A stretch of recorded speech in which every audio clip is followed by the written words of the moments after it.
Okay, welcome everyone. For today's video, we are going to be looking at the Riot Racers beta. First up, we'll look at the private beta and then compare the public beta and what changes have been made between the two. And there's been quite a few, so let's get started. Right now we can see on screen the private beta, and we're going to select a race. And once we've selected that race, you can see that we need to scroll through many drivers, or we needed to, I should say, scroll through drivers to pick a driver. And that is a big change, as you'll see soon in the public beta, that they've improved upon that a lot. So once we select, or once we scroll through and then select our driver, we would have hit next. We do the same with our car, hit next, and then we scroll through and select our race strategy. Now with our race strategy, once we selected it in the private beta, there wasn't any way to save the strategies we've chosen.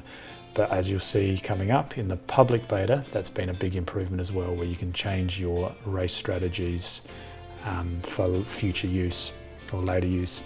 And we can see we're still in the private beta, we've selected races. We've got 3 races pending.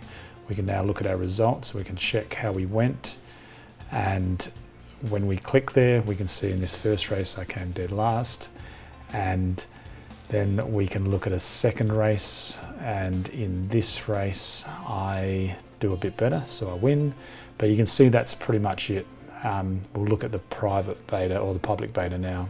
Now that we have taken a look at the private beta, let's look at the public beta and some of the changes that have occurred. Even in that small period of time, a lot of feedback from the private beta players.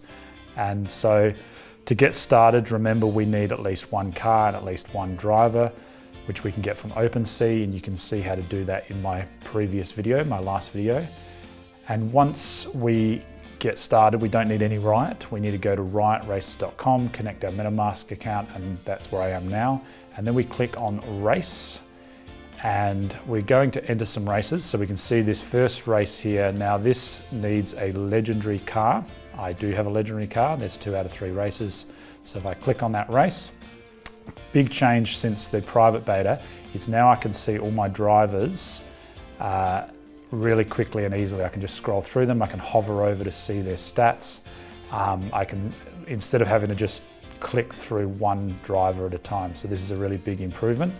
Obviously, if you have a lot of drivers, it'll still take a little bit longer. The other thing is on the right here, you can see you have a time left to enter the race.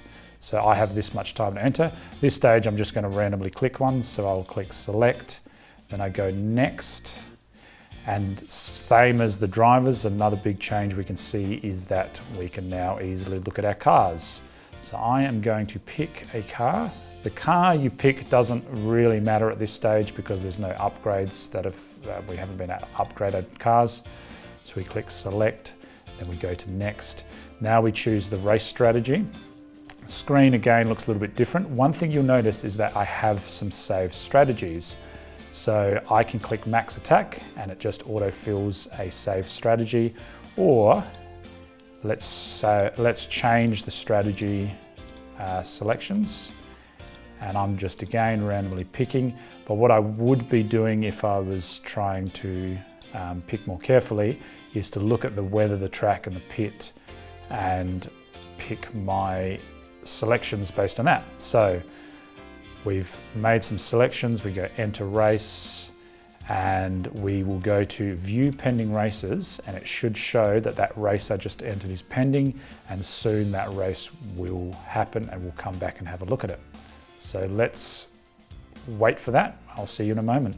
While we're waiting, let's just look at the leaderboards. So this is again a new addition since the private beta team has added. So on the leaderboards, we can select it by top drivers, top cars and top users. So this is a pretty cool addition. So you can see your total races. So the top driver is Squeaks, or the owner of the top driver, and the top driver is 2007 driver. So what this would do is that driver would become in demand if on the market, I imagine.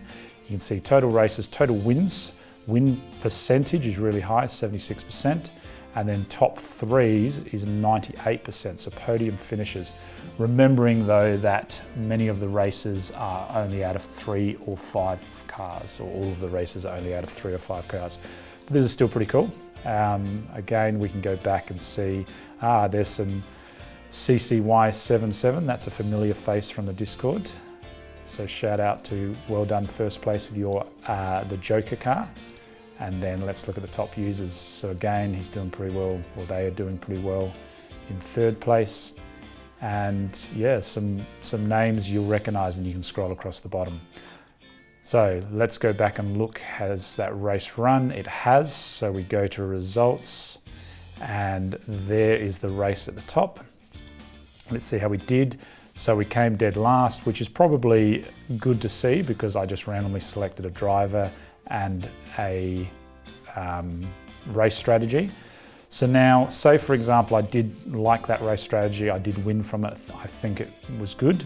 I can go down and I can go save strategy, give the strategy a name. I'm going to call this one Dud because it lost, hit save, and away we go. So hopefully that's giving you a good idea of what the public beta looks like. And there's been some really big changes from the private to the public, and that's good to see. It means the team is obviously continuing to build, and they're building quickly, and a lot of the changes they made were in response to the private beta users. Okay, I'll see you in the next video. Bye for now.